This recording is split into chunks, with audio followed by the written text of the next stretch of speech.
Hello everyone, I welcome you all in this session which is specifically meant for English. Here we will learn each and every unit of English for class 10th in a laconic way. Laconic means simple, concise and clear way. Hello everyone, welcome to Continuous Learning.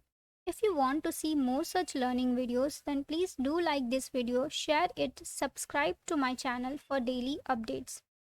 This video is specifically meant for SSC Class 10th English subject. As you know, in the previous video, we discussed about a poem where the mind is without fear. And now this poem was written by whom? It was written by Rabindranath Tagore. Okay, now in this video, we will discuss the most important Q&A. Q&A means question and answer, which can come in your board exam. So first, let's see the marks distribution for poem based question.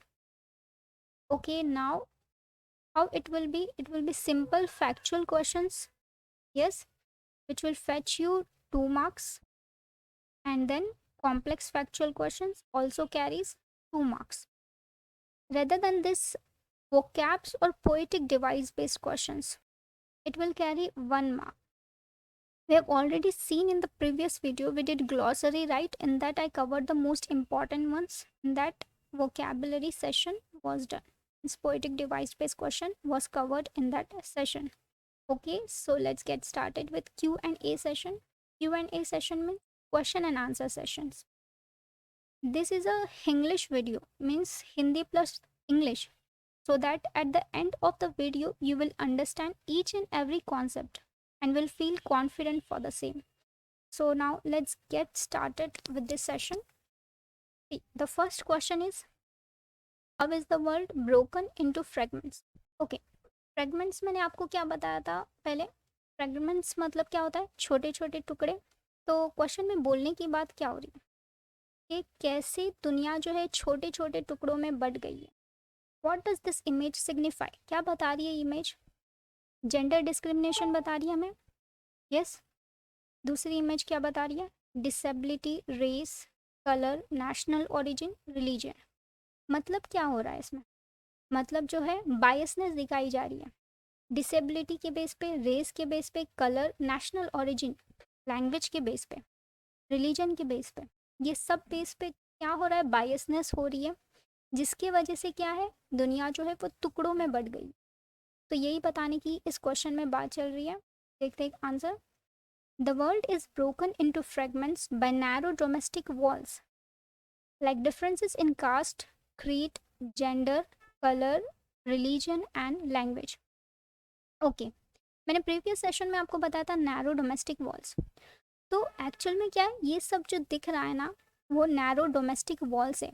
Narrow मतलब छोटी walls, ऐसी walls जो हमें divide कर रही है. किस base पे? बायसनेस दिखा रही है, कास्ट के बेस पे, क्रीड, क्रीड मतलब क्या होता है? फेथ.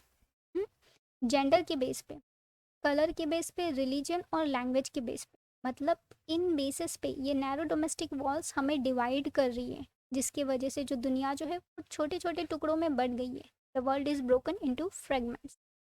ओके, नेक्स्ट क्वेश्चन देखते हैं. Explain what the tireless striving should be for. क्या बोला है इसमें? टायरलेस स्ट्राइविंग को एक्सप्लेन करने बोला है. और वो किस लिए होती है? मतलब टायरलेस स्ट्राइविंग किस लिए होती है? टायरलेस मतलब क्या होता है? बिना थके. स्ट्राइविंग मतलब स्ट्रगल करना, मतलब बिना थके स्ट्रगल करना. देखो अभी हम बिना थके स्ट्रगल कैसे कर सकते हैं? हार्ड वर्क के थ्रू कर सकते हैं. मतलब इसको हार्ड वर्क बोलते हैं ना. हार्ड वर्क कर रहे हैं हम लोग.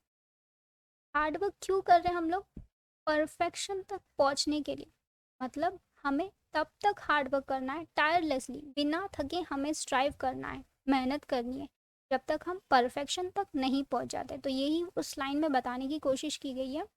देखो, tireless striving refers to the relentless and tireless hard work that the poet expects this countryman. ये this नहीं आएगा, ये his होगा. हाँ, that the poet expects his countryman to put in to achieve perfection. मतलब क्या? टायरलेस स्ट्राइविंग का मतलब क्या होता है? रिलेंटलेस, कंटिन्यूस, नॉन स्टॉप, बिना रुके.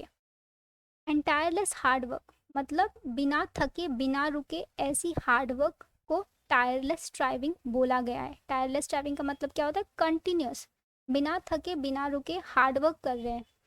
ऐसी हार्डवर्क पोएट क्या कर रहे हैं? एक्सपेक्ट कर रहे, विश कर रहे ऐसी हार्डवर्क जो है इनकी कंट्री में, सिटीजन्स में आए, इंडियन सिटीजन्स में ऐसी हार्डवर्क देखने मिले। और यही हार्डवर्क हमें कहाँ पे लेके जाएगी? परफेक्शन की तरफ लेके जाएगी। तो यही इस क्वेश्चन में बताया गया है। टायरलेस स्ट्राइविंग मतलब क्या होता है? Continuous, relentless, continuous, non stop, बिना थके हार्डवर्क करनी है।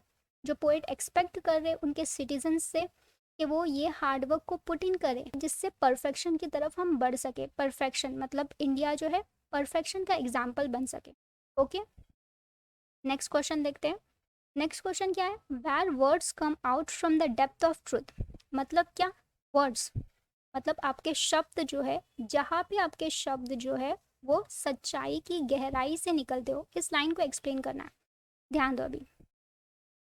देखो, if you want to be trusted be honest.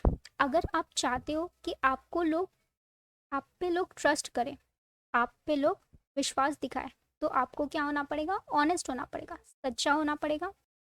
The best way to get rich is by good, honest and hard work. अगर आपको बड़ा इंसान बनना है तो आपको क्या होना पड़ेगा? अच्छा बनना पड़ेगा, ऑनेस्ट बनना पड़ेगा, और आपकी हार्ड वर्क जो है वो भी अच्छी होनी चाहिए, सच्ची होनी चाहिए, तब आप बड़े इंसान बन सकेंगे। तो क्या बोल रहा है? Where words come out from the depth of truth का मतलब क्या होता है? जब आपके वर्ड्स जो हो, आपके शब्द जो हो वो सच्चे हो, ट्रू हो, सिंसियर हो, आप ऑनेस्ट हो। यही बताने की कोशिश की है इसमें। देखते हैं। Words that come out from the depth of truth means words that are sincere and true. वो वर्ड्स जो है वो सिंसियर होने चाहिए, सच्चे होने चाहिए, ट्रू होने चाहिए, सच्चे होने चाहिए। People should be truthful and fourth right. लोगों को सच्चा होना चाहिए, ट्रूथफुल होना चाहिए, फोर्थ राइट। फोर्थ राइट मतलब क्या? फ्रैंक होना चाहिए। मतलब क्या? फ्रैंक होना चाहिए, स्ट्रेट फॉरवर्ड होना चाहिए, कुछ नॉनसेंस नहीं बोलना चाहिए। दूसरा क्या है? Truthfulness should be the dominant quality of people. ध्यान देना, डोमिनेंट मतलब वो क्या होता है? इंपॉर्टेंट। मतलब ट्रूथफुलनेस, सच्चाई जो है वो इंपॉर्टेंट क्वालिटी होनी चाहिए। इसकी लोगों की इंपॉर्टेंट क्वालिटी ट्रूथफुलनेस होना चाहिए। मतलब अगर वो अपने शब्द बोलते भी है तो दिल से बोलते हैं, क्योंकि दिल से हम सच बोलते हैं, इसकी वजह से। So that they speak words that come right from there hearts. मतलब अगर वो बोले तो अपने दिल से बोले, सच्चा बोले, झूठ ना बोले। नेक्स्ट क्वेश्चन देखते हैं। What qualities does the poet want to inculcate in his countryman. अभी कौन सी ऐसी क्वालिटी है जो पोएट देखना चाहते हैं अपनी कंट्रीमैन में? इनकलकेट मतलब फिक्स करना चाहते हैं, देखना चाहते हैं अपने सिटीजन। कंट्रीमैन मतलब क्या होता है? सिटीजन होता है। तो फिर वो कौन सी क्वालिटीज देखना चाहते हैं? अभी देखो, ये इमेज क्या बता रही है? ये इमेज पावर डिनोट कर रही है, पावर, स्ट्रांगनेस डिनोट कर रही है। मतलब क्या है? फियरलेस है, डर नहीं लग रहा है, खुद के लिए स्टैंड ले सकते हैं, तो फियरलेसनेस दिखा रही है। दूसरा क्या है? देखो, ये क्या दिखा रही है? सेल्फ कॉन्फिडेंस बता रही है, सेल्फ डाउट नहीं है। वो मिरर में अपने आप को देख रहा है शख्स, तो अपने आप को विनर की तरह दिख रहा है, लूजर की तरह दिख रहा है नहीं, विनर दिख रहा है अपने आप को। तो मतलब क्या है? सेल्फ कॉन्फिडेंस है खुद में, सेल्फ डाउट नहीं है। अभी दूसरा देखो, logical thinking.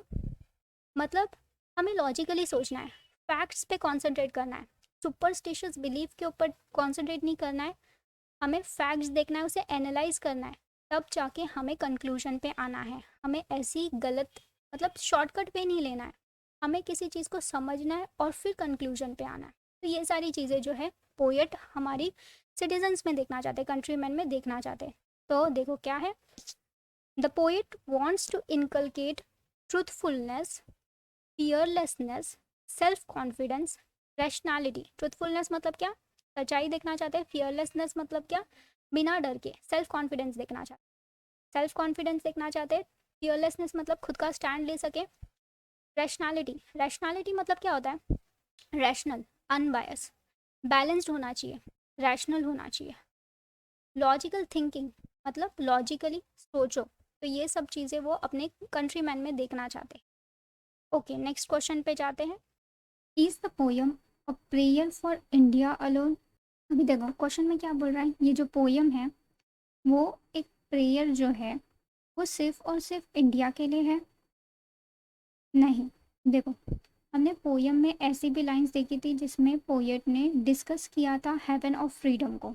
Haven of freedom मतलब ऐसा हेवन जिसमें हर कोई जो है वो बायसनेस ना दिखाए, ह्यूमन राइट्स के ऊपर फोकस किया जाए, ह्यूमैनिटी के ऊपर फोकस किया जाए। तो यही सारी चीज़ें देखने को मिली थी। तो ये एक तरफ से क्या है, यूनिवर्सल प्रेयर है, सभी नेशंस के लिए ये प्रे किया जा रहा है कि बायसनेस रिलीजन के बेस पे, कास्ट के बेस पे, क्रीड के बेस पे ये सब ना हो। एक ऐसा हेवन ऑफ फ्रीडम हो जहाँ पे हर कोई ट्रुथफुल हो। एवरी ह्यूमन हैज़ राइट्स, मतलब हर एक ह्यूमन को इक्वल राइट्स मिलना चाहिए। ह्यूमन राइट्स पे फोकस किया है इसमें।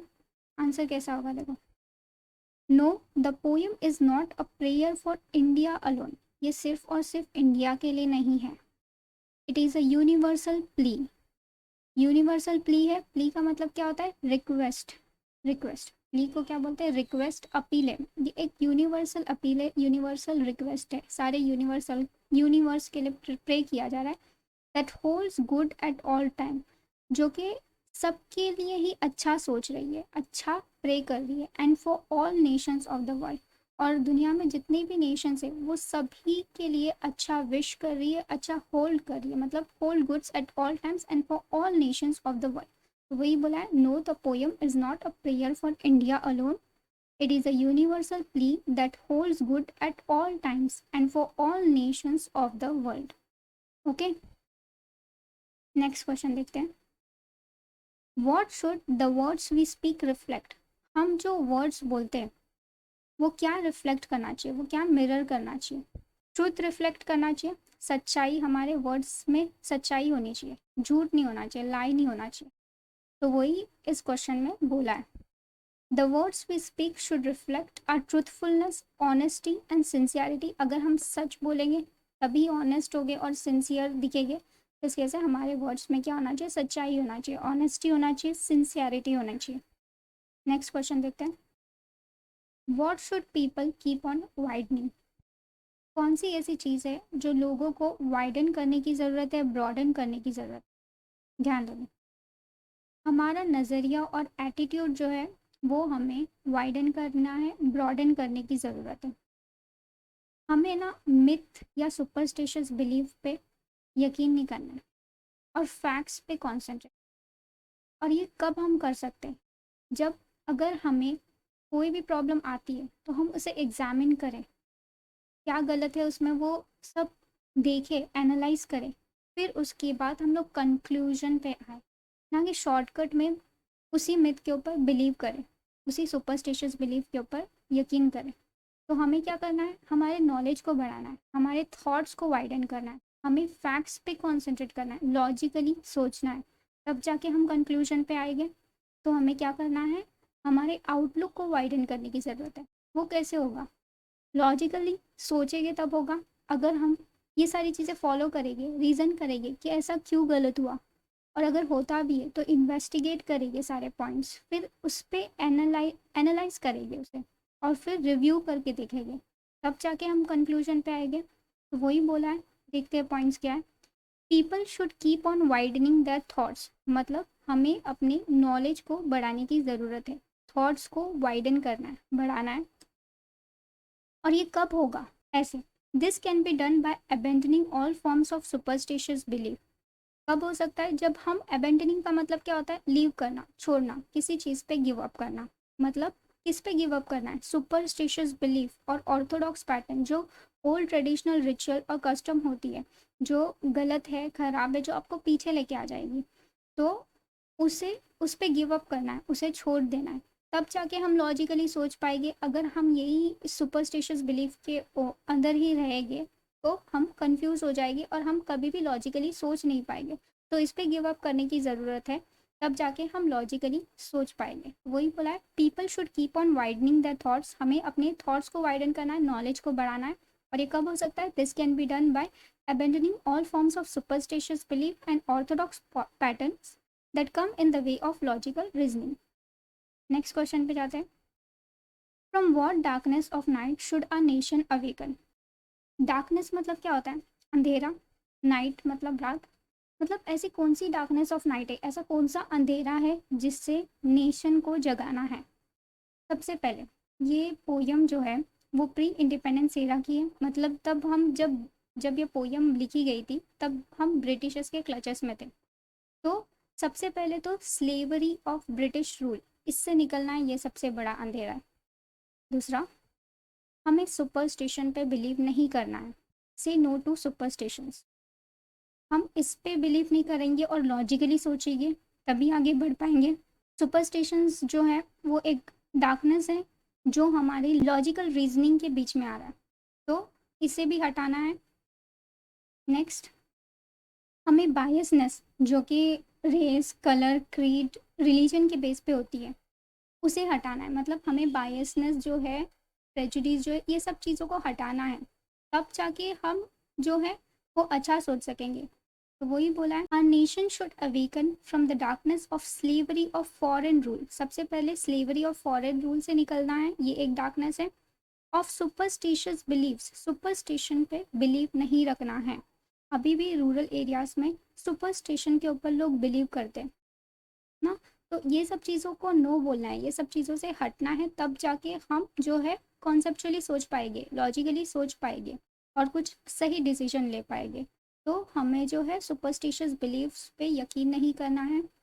And discrimination of caste, creed and religion. Creed का मतलब क्या होता है? क्रीड का मतलब होता है faith.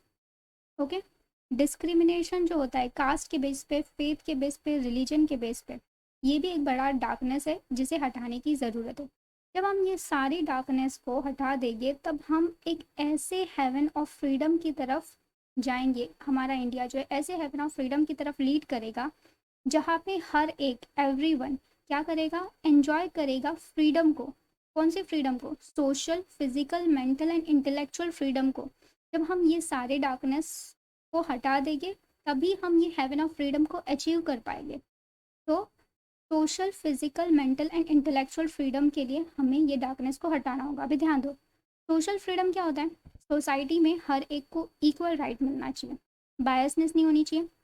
Physical, mental, mental freedom क्या होता है? मेंटल फ्रीडम मतलब अगर आपको कोई कुछ बोलता है कि आप ऐसा करो तब जाके ऐसा रिजल्ट देखने मिलेगा, आप गलत कर रहे हो, तो आपको उसकी बात नहीं सुननी है। क्या पता वो गलत बोल रहा हो, तो इसकी वजह से आपको अपना दिमाग अप्लाई करना है, आपको अपना ब्रेन अप्लाई करना है यहाँ पे। किसी और की बातों में नहीं आना है, किसी और के थॉट्स जो है वो आपके प्रोग्रेसिव थॉट्स को हिंडर नहीं करना चाहिए। इंटेलेक्चुअल फ्रीडम, इंटेलेक्चुअल फ्रीडम मतलब इंफॉर्मेशन जो है वो सब तक पहुंचनी चाहिए। मीडिया के थ्रू, न्यूज़पेपर के थ्रू हर एक का इंफॉर्मेशन पे हक होना चाहिए। ओके, तो यही बोला है। नेक्स्ट क्वेश्चन देखते हैं। What attributes of Rabindranath Tagore does the poem reflect? Attributes मतलब क्या होता है? कैरेक्टरिस्टिक, किसी भी चीज़ के कैरेक्टरिस्टिक्स को एट्रीब्यूट्स बोलते हैं। तो रविंद्रनाथ टैगोर जी का कौन सा कैरेक्टर ये पोयम जो है वो दर्शा रही है, बता रही है? अभी ध्यान दो, इस पोयम में जो है ना वो बहुत सारी जगह पे क्या बोला गया है कि पोएट जो है ना वो कुछ बदलाव देखना चाहते, अच्छा देखना चाहते हैं ह्यूमंस के लिए, ह्यूमैनिटी देखना चाहते हैं। तो ज़्यादा फोकस किसके ऊपर हुआ है? ह्यूमन राइट्स के ऊपर हुआ है, मतलब इंसानियत के ऊपर ज़्यादा फोकस हुआ है। वो चाहते हैं कि बायसनेस ना हो, सबको इक्वल राइट्स मिले, एक ऐसा हेवन ऑफ फ्रीडम हो जिसके अंदर कोई भी गलत ना सोचता हो, सब अच्छा सोचते हो, हेल्प करते हो एक दूसरे को। तो यही बताया गया है। और सबसे ज़्यादा चीज़ के ऊपर फोकस ये भी हुआ है कि वो अपनी नेशन के लिए, अपने नेशन के लिए क्या सोचते? अच्छा सोचते, मतलब एक तरफ से वो अपने नेशन के लिए लॉयल है। तो क्या पेट्रियाटिज्म उनका बताया गया, पेट्रियाटिक रविंद्रनाथ टैगोर बताया गया। तो देखो कैसा है। फर्स्ट पॉइंट क्या बोल रहा है? The poem reflects a patriotic Rabindranath Tagore. Patriotic मतलब क्या होता है? देश के लिए लॉयल होना, देश को सपोर्ट करना। तो फिर the poem reflects a patriotic Rabindranath Tagore. He comes across as a supporter of human rights. देखो, ह्यूमन राइट्स को सपोर्ट कर रहे, हर एक लाइन में यही बताने की कोशिश की गई है, बार बार वही चीज़ के ऊपर फोकस किया है हर एक लाइन के अंदर कि ह्यूमन राइट्स को सपोर्ट करो, ह्यूमैनिज्म को सपोर्ट करो। तो उनको as a human right supporter बताया गया। And staunch advocate of liberty. ध्यान दो, स्टॉन्च का मतलब क्या होता है? स्टॉन्च मतलब होता है फर्म, अटल। एडवोकेट मतलब सपोर्टर, मतलब किसी चीज़ को सपोर्ट करना, और लिबर्टी का मतलब तो सबको पता है फ्रीडम होता है। तो मतलब क्या है, फर्म सपोर्टर ऑफ लिबर्टी, मतलब वो एक स्ट्रॉन्ग सपोर्टर है किसके, फ्रीडम के। और कौन से फॉर्म की फ्रीडम होनी चाहिए, ये सारी पॉलिटिकल, सोशल, मेंटल और इंटेलेक्चुअल फ्रीडम को वो बहुत ज़्यादा सपोर्ट कर रहे हैं। पॉलिटिकल मतलब हर एक को राइट टू वोट होना चाहिए कि वो अपना लीडर खुद से चूज करे। सोशल फ्रीडम मतलब सोसाइटी में हर एक को, मैंने पहले ही बताया था, सोसाइटी में हर एक को उसका राइट मिलना चाहिए, इक्वल राइट मिलना चाहिए। और ऐसा भी नहीं, आप अगर कुछ बोल रहे हो या आपके जो थॉट्स है वो किसी और के थॉट्स को इमोशनली हर्ट ना करे, तो ऐसा सोशल फ्रीडम होना चाहिए। मेंटल फ्रीडम मतलब किसी और के थॉट्स जो है वो आपके प्रोग्रेसिव थॉट्स को हिंडर नहीं करना चाहिए, आपको खुद का दिमाग अप्लाई करना है, अंधविश्वास नहीं करना है। मेंटल फ्रीडम होनी चाहिए, मतलब सेल्फ डाउट नहीं होना चाहिए खुद पे, सेल्फ कॉन्फिडेंस होना चाहिए। कोई कुछ भी बोले, आपको प्रोग्रेसिव सोचना है, खुद पे सेल्फ डाउट नहीं करना है। इंटेलेक्चुअल फ्रीडम मतलब इंफॉर्मेशन जो है वो सब तक जानी चाहिए, मीडिया के थ्रू, न्यूज़पेपर के थ्रू इंफॉर्मेशन पे सबका हक है। जो सीख करना चाहता है, जो रिसीव करना चाहता है, सबको इन्फॉर्मेशन मिलनी चाहिए। जैसे कि फॉर एग्जांपल कोरोना का टाइम है, तो कितने सारे कोरोना वेरिएंट्स निकल रहे हैं, तो कोरोना की जो भी गाइडलाइंस है, जो भी जितना भी कोरोना से बचने के लिए जो भी गाइडलाइंस है, वो जो है गवर्नमेंट सब तक पहुंचा रही है। तो ये जो इन्फॉर्मेशन है, गाइडलाइंस है, वो सब तक पहुंचनी चाहिए, कुछ बायसनेस नहीं होनी चाहिए इसमें। अगर वैक्सीन भी मिल रही है तो सब तक उसकी इन्फॉर्मेशन पहुंचनी चाहिए। ओके, तो यही बताने की कोशिश किया। The poem reflects a patriotic Rabindranath Tagore. He comes across as a supporter of human rights and a staunch advocate of liberty in all its form, political, social, mental and intellectual। तो ये हमारी लास्ट स्लाइड थी और last question था। अगर आपने मेरे video को लाइक नहीं किया है तो लाइक करिए, और मेरे चैनल को कंटिन्यूस लर्निंग को सब्सक्राइब करिए कि मैं ऐसे और लर्निंग वीडियोस आप तक ला सकूँ। Okay then, thank you and have a nice day.